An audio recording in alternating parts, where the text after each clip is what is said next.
Think Hocus Pocus, but more gruesome. Hey friends, welcome back to my channel. Today I'm going to be doing my November wrap-up. I read 17 books this month, so I'm just going to go through what they were, what I rated them, and some thoughts I had.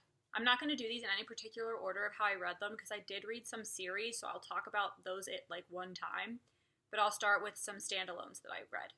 The first book I read in November was The Night Circus.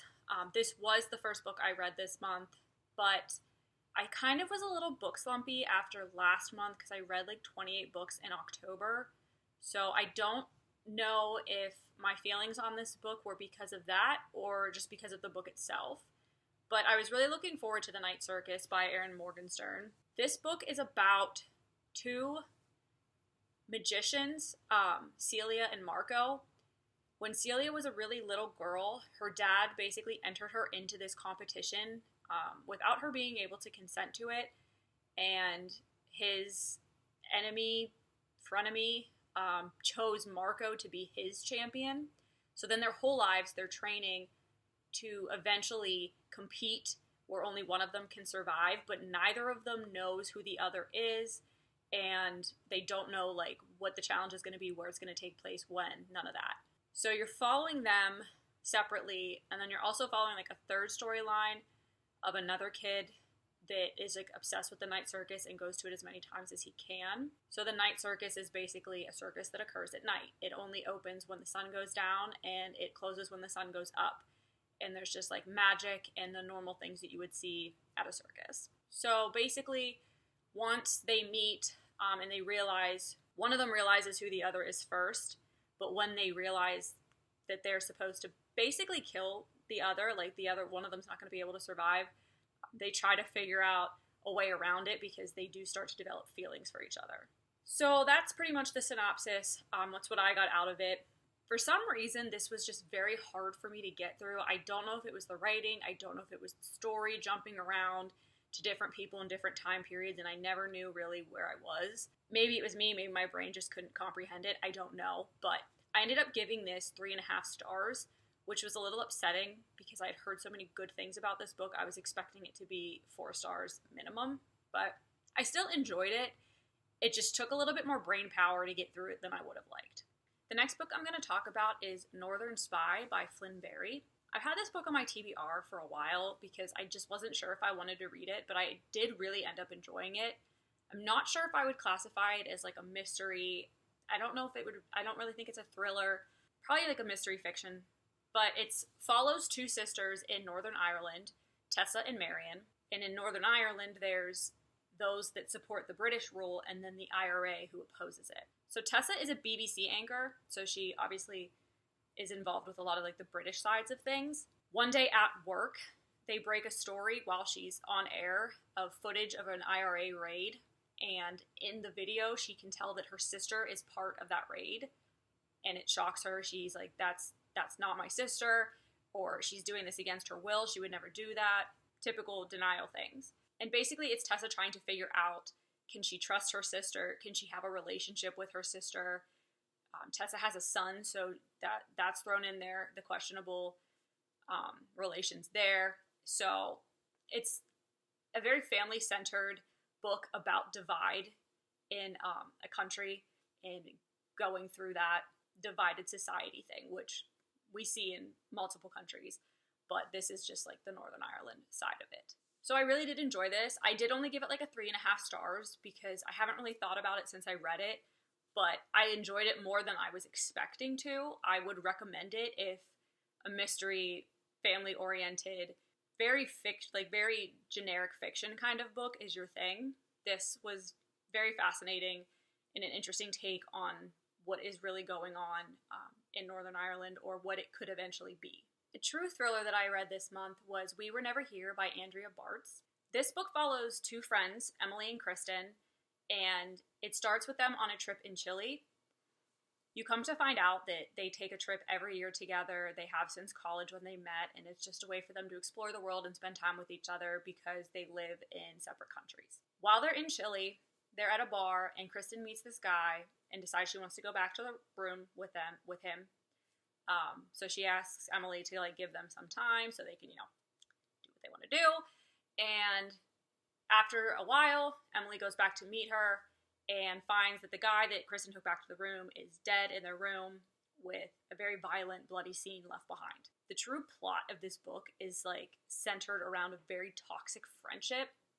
And it's very apparent as the reader, at least to me, it was very apparent as the reader that there was red flags about Kristen from the start. It was very frustrating to see her manipulate Emily and Emily think that there's nothing wrong with it. That's the main plot line of the book and how that affects their relationship and their lives individually. More so really just affects Emily's life and her choices. So without giving too much of the plot away, this was a very fast-paced, interesting book. There wasn't really a big twist at the end, but the way that it was wrapped up was interesting and like not what I was really expecting. So I enjoyed it. I ended up giving this 3 stars. That's pretty typical for a thriller rating for me. I don't rate thrillers exceptionally high unless they shock me, they knock my socks off. So a thriller as a 3-star is still a book I would highly recommend. One of my book of the months, I think it was for November or October, was Starling House by Alex E. Harrow. I saw a lot of this book on Instagram, especially being promoted by like Barnes & Noble, so I was very excited to read it. I was seeing very good things said about it, and I did really end up enjoying this book. It was a little hard to like completely understand at the beginning like what was going on. It's a fantasy fiction, gothic fiction kind of book. Our main character is Opal, and she is an orphan. She lives in this town with her brother Jasper, and she's old enough that she can take care of him, and the town kind of takes care of her to be able to take care of him. And she does her best to be able to provide for him because she wants to get him out of this town as soon as he graduates high school. There's this house in town that is called the Starling House because a famous author lived there and wrote a book about the underworld. It was called the Underland, which was just like this place where monsters existed, and it was like a scary children's book, so it wasn't extremely popular, but Opal knew it and Opal loved it. And this house was very fascinating to her because nobody went in, nobody went out. You never really saw anybody around it, but there was a caretaker that lived there. His name was Arthur. And she's just so curious about it that one day she's walking home from work and she stops outside the gates and draws his attention, and he ends up coming out of the house and they kind of meet. He tells her, basically, stay away, don't get involved. Like any fierce female main character, Opal's like, I want to know what's going on here. So she keeps going back, keeps bugging him. He finally ends up hiring her to work in the house, and their relationship kind of develops from there. They lean on each other in a way that like only orphans that are misunderstood could. However, there's these people in town that want the rights to that house because they know that there's something fishy going on, something weird, and they want to get to the bottom of it. They keep cornering Opal when she's on her way to work, on her way home, and she's getting uncomfortable with it, doesn't want to share any secrets because she wants to be loyal to Arthur. The ending of this book is like chaos, but in a good way.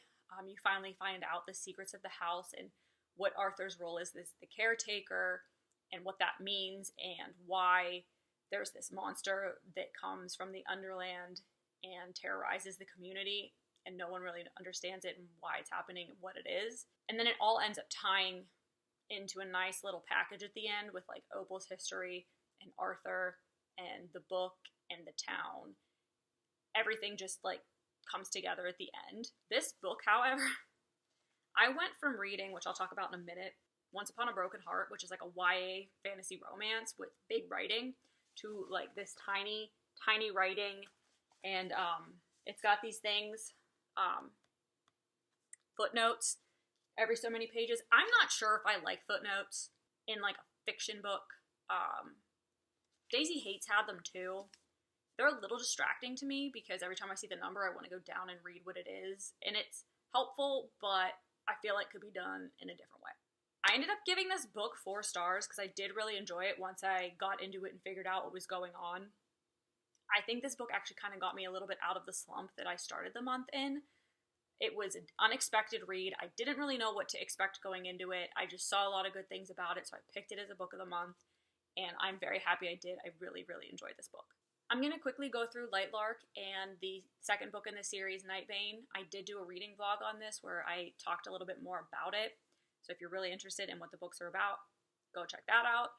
But Lightlark by Alex Astor is about this island that only appears every 100 years, and there are 6 kingdoms that kind of surround the island, and they all have their own like powers, but they all also have their own curse. So every 100 years when this island appears, all of the leaders have to go to that island and they compete in this competition, because that's what you do.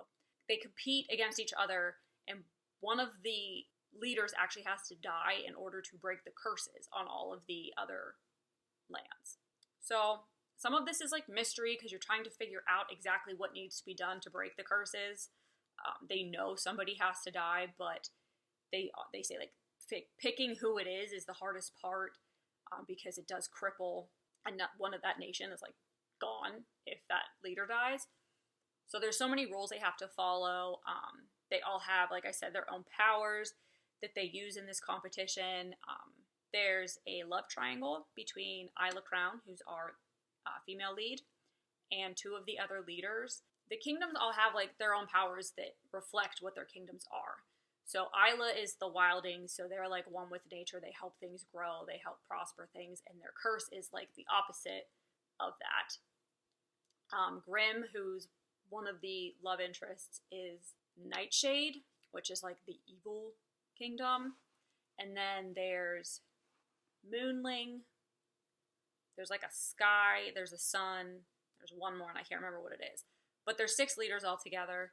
They have to figure out, again, who's going to die and who makes the most sense to sacrifice themselves to break all the curses. So the end of this book ends up on a cliffhanger. I was very angry with how this book ended, so I was happy that I had Nightbane to go immediately into. I ended up giving this book 4.5 stars. Nightbane is the sequel. There will be a 3rd book. I did look it up. I wasn't sure when I did the reading vlog, but I was pretty sure based on how this book ended that there would be another one. So Nightbane is what happens after the competition, dealing with the fallout of everything that went on in Lightlark and what's next for the kingdoms and what needs to be done now. This book, again, frustrated me for like the first third of it, but it went more in the way that I thought it was going to in the second later half of it, and I really, really enjoyed this book once it started to pick up and go more along the lines of where I thought it was going to go. So I'm excited for the 3rd book. I'm angry that I have to wait for it. I ended up giving this 5 stars. I have not stopped thinking about this book since I read it. So highly recommend these 2 books now. Again, I don't know when the 3rd one's coming out, so if you don't want a cliffhanger, wait. But I really think reading it now and having that anticipation will make it even better. Another book I'm going to just touch on quickly because it too was in the reading vlog, and since it's the final book in a very long series, I can't really say too much about what it was about, but it is Kingdom of Ash by Sarah J. Maas. It is the final book in the Throne of Glass series. It was an easy 5 stars for me. I cried, I laughed.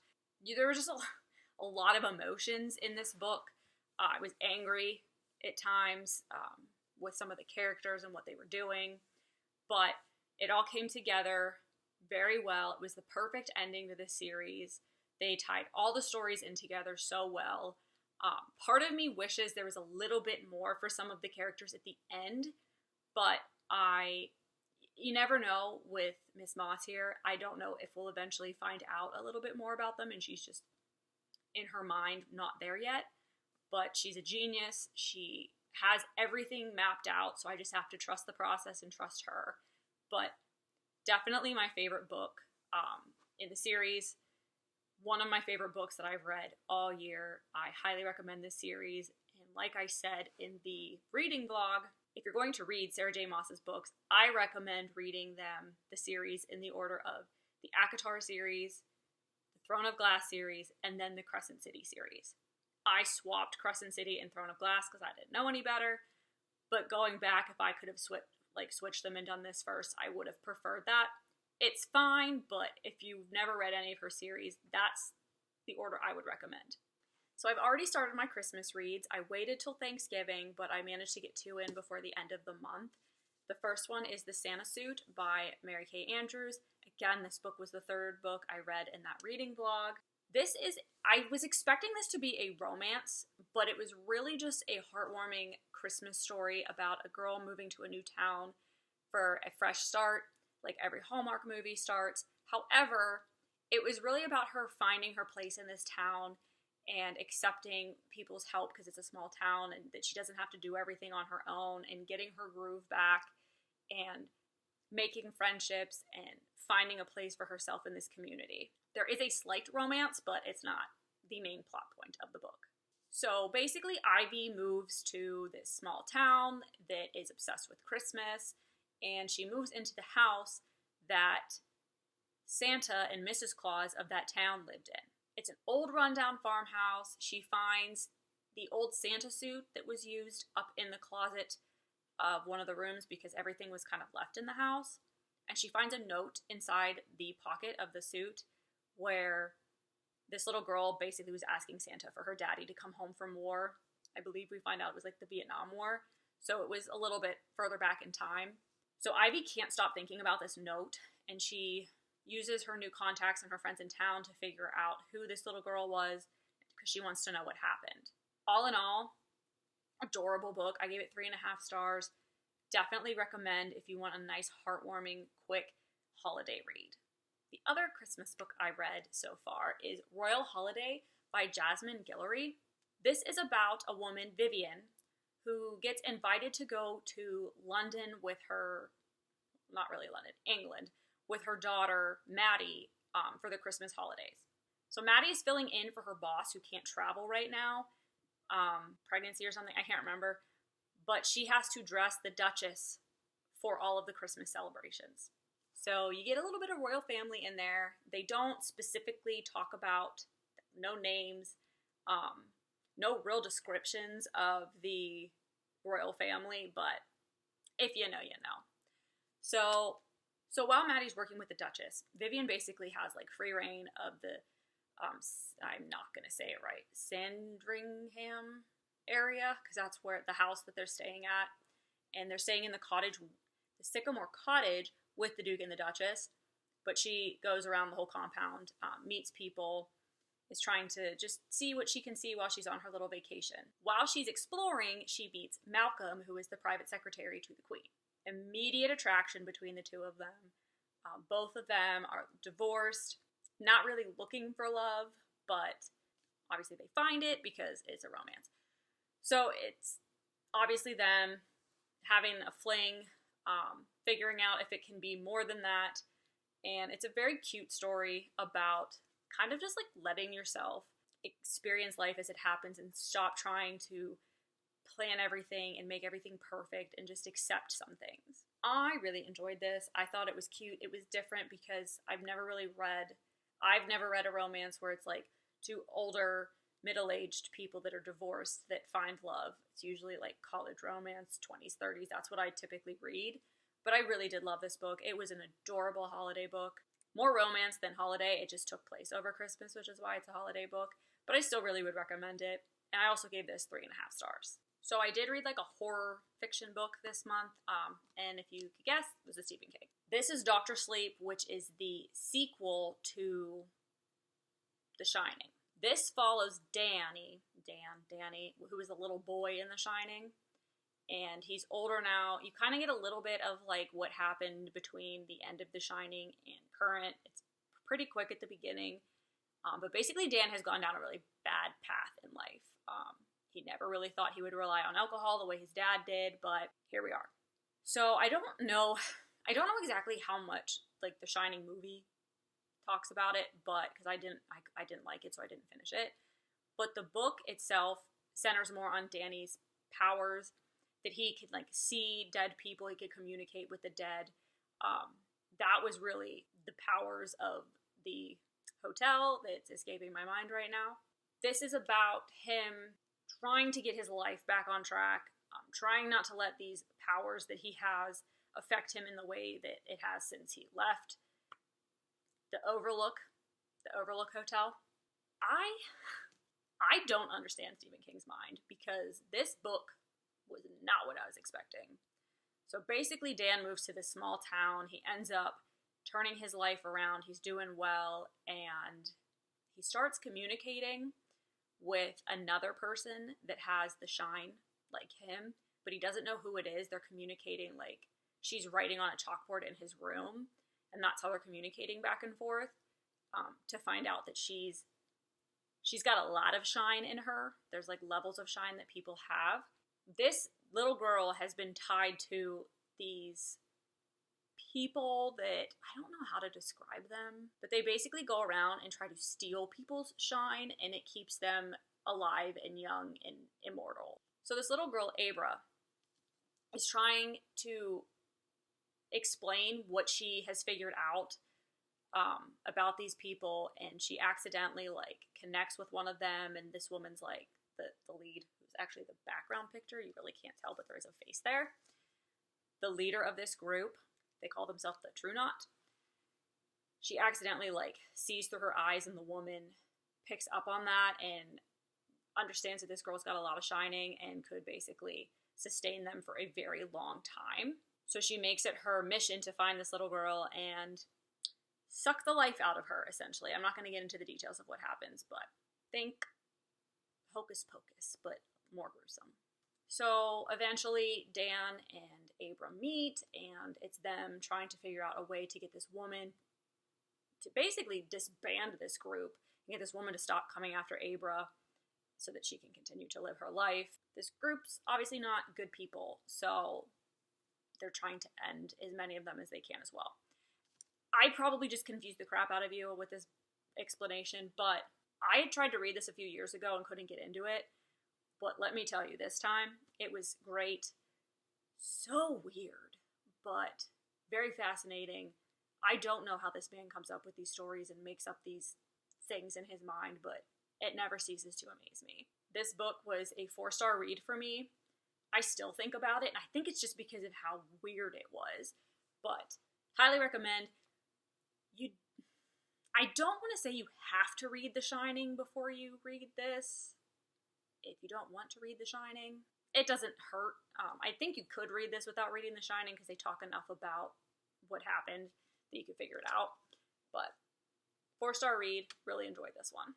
I read 4 books from Emily McIntyre's Never After series, which is a bunch of standalone dark romances that retell, I don't want to say a fairy tale, but they retell like stories with the villain as the love interest. So last month, October, I read Hooked, and I enjoyed that one. It wasn't too dark for me. I had tried to read dark romances before and actually DNF'd them because I couldn't get through them. So I decided to continue on with the series, and the next book in that series was Scarred. I thought this book was a Lion King retelling. Come to find out, I think it was a Hamlet retelling. I don't know Shakespeare enough to know that. I thought it was Lion King. It's about this girl that gets sent to this other kingdom because she's betrothed to the crown prince. She ends up meeting his younger brother, who is scarred across the face. Again, Lion King. I don't understand how this is Hamlet, but whatever. And he's obviously the darker of the two. He is feared by most of the kingdom, but she is intrigued by him. So it's basically a love triangle kind of thing between Tristan, who's the crown prince, Sarah, our should-be princess, and Tristan's younger brother, Michael, who is the bad guy. This one was interesting to me. It was darker than Hooked. I feel like this series got progressively darker as the books go on. I didn't mind this one. It wasn't my favorite story. I enjoyed it for the most part. I gave it 3.5 stars. I don't regret reading it. You'll find as I continue on with my explanation of the next few books that I have found I am not a dark romance girly. I don't like it. I'm done trying, but I did want to finish this series, so I got through the rest of them as it stands today. But if she releases any more, I probably won't read them. So Wretched was the next book. that was a Wizard of Oz retelling. I think this is the lowest rated out of all of them. The Wizard of Oz is one of my favorite stories. It might be my favorite story of all time. I actually own that book in multiple forms. It's the only book I own in more than one form. The movie is one of my favorite movies of all time. I just adore it. I did not enjoy how it was told in this light. This book was very like mafia-esque for me. It was this cop that is trying to take down this drug lord, and he meets this girl in a bar in like Chicago, I think, right before he's sent out on assignment to this smaller town. It happens to be the drug lord's daughter, but she's in disguise, so he doesn't meet her until he infiltrates the group later on, and then he has to like lie about who he is because she met him and he used a different name and all that, fun stuff. This one was a little much for me. I think I said that already, but I only gave this one 3 stars. I didn't hate it, but I don't think I'd read it again. If you like dark romances, if you like mafia romances, you'd probably like this. But it was an okay story. The next one was Twisted, which was a retelling of Aladdin. Jafar, with the snake, was the villain, obviously, and he was the protege, worked for this guy who has this diamond empire, and when he was expected to take over the empire when the Sultan dies. Come to find out that he has left the entire empire to his daughter in his will, but she has to marry before he dies in order to inherit it. So Julian, or Jafar, starts to spin these tales and get into Jasmine's head to convince her, like, let's enter into this sham marriage to make your dad happy, and then when he dies, we can divorce, blah, blah, blah, blah, blah. But she doesn't know that it's to inherit the company. She just knows that her father wants her to marry before he dies. So basically Julian just like manipulates her to try to get her to marry him so that he'll be able to take on the empire and get rid of her when she's in his way once her father has died. We do have an Aladdin character. I can't remember his name at this point, but it was someone that worked in Yasmin's house that she'd known since she was a little girl, and they were like best friends to lovers, each other's firsts, completely in love with each other. But I liked the twist that happened with him. I enjoyed this book actually more than Wretched. I still only gave it 3 stars, but there was a little bit of an age gap, which was a little ick, but it wasn't as dark as Wretched. And it wasn't as like mafia-esque as Wretched. Again, only would recommend this series if you are into dark romances. The final book in the Never After series that's out right now is Crossed, which is a Hunchback of Notre Dame retelling.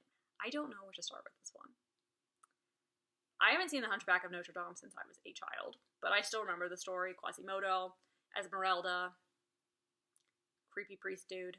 But this book is about a priest who is like a killer that comes to this small town. He's French, but he comes to this small, like, French-based town in America and meets this girl whose mother basically abandoned her, and she's trying to raise her brother who has special needs, and she's a stripper, and that's how she makes her money. But then her mother's ex-boyfriend, who used to, like, sell her mother out to his friends, basically saying, like, she owes him money because her mom left and didn't complete the terms of their agreement. I don't actually know, but this guy's a creep.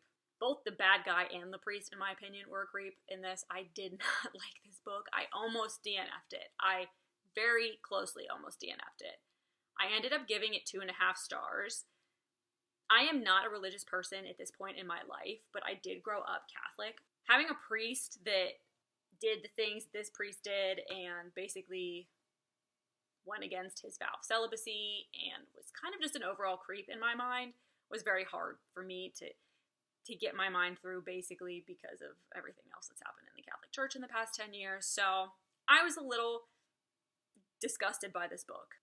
It wasn't for me. The final books I'm going to talk about this month are a complete trilogy that I read entirely in the month of November, and that is the Once Upon a Broken Heart series. I wanted to wait for the 3rd book to come out because I heard that the 2nd one had a cliffhanger, and I'm done reading books with cliffhangers. if I can avoid it. So if you don't know, because this series has taken the world by storm, this is about Evangeline Fox, and she goes to the Prince of Hearts, who is a character from the Caraval series. If you've read the Caraval series, which I did in October, that ends up having more of a center stage role in this book, this series. She goes to him to stop the wedding of the man that she's in love with from marrying her stepsister.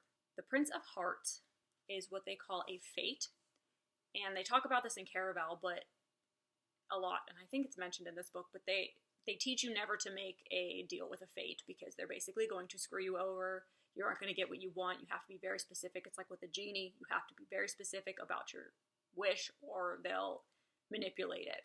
So Evangeline has to learn that the hard way. In this book, she tries to stop the wedding, makes a deal with the Prince of Hearts she'll owe him 3 kisses, he'll stop the wedding. Doesn't tell her how. Obviously, you can guess that it doesn't go the way she expected it. And eventually she ends up going to this other kingdom where she's competing to win the heart of this prince, Apollo. Jax, who's the Prince of Hearts, manipulates that whole situation for his own gain and just basically puts Evangeline in a really bad situation. So I don't want to go too more into it because I don't want to give it away if you haven't read it. But it's about Evangeline understanding what love truly is, the whole series is, and her relationship with Apollo and her relationship with Jax and her relationship with herself, really, and understanding that, like, love isn't the fairy tale that you think it is. Not everybody gets a happy ending. So I gave Once Upon a Broken Heart 4 stars, and I'm about to hit a bunch of book icks with this. Paperback, hardback. I gave The Ballad of Never After, which is the second book, 5 stars. I really enjoyed this book. The story between Evangeline and Jax in this book was just, I ate it up. I loved it. I really felt like you got a different side of Jax in more ways than one. I think Evangeline really starts to grow as a character in this book, and towards the end really kind of starts to understand her true feelings about love in general. And then for the third book, A Curse for True Love, I also gave this 5 stars. I know a lot of people didn't like this book. Not didn't like it, but it wasn't what they wanted. It wasn't what they were expecting. Honestly, it was 100% what I was expecting. I know Stephanie Garber is not the kind of author that's going to write a perfect fairy tale romance. If you read Caraval series, you know that. And I think that the story that she told in this, while some people were upset that they didn't have one character in here as much as they would have liked, I thought they were in there just the amount that they needed to be. I thought the story was perfect. I thought it was perfect for them as characters. I loved the ending, and I don't think we're done with this world. I think that Stephanie Garber may have another, maybe trilogy, maybe some standalones up her sleeve with some of the other characters in this book, in this series, that we didn't really get full endings for. So I really hope we get to play a little bit more in this universe. So those were the 17 books that I read in the month of November. If you have any comments about them, have read any of them, want to read some, have any suggestions for me based on the books that I just talked about, let me know. I do have a pretty full TBR for the end of the year, but I can always look at some books for next year. So thanks for watching, and I hope to see you in the next one.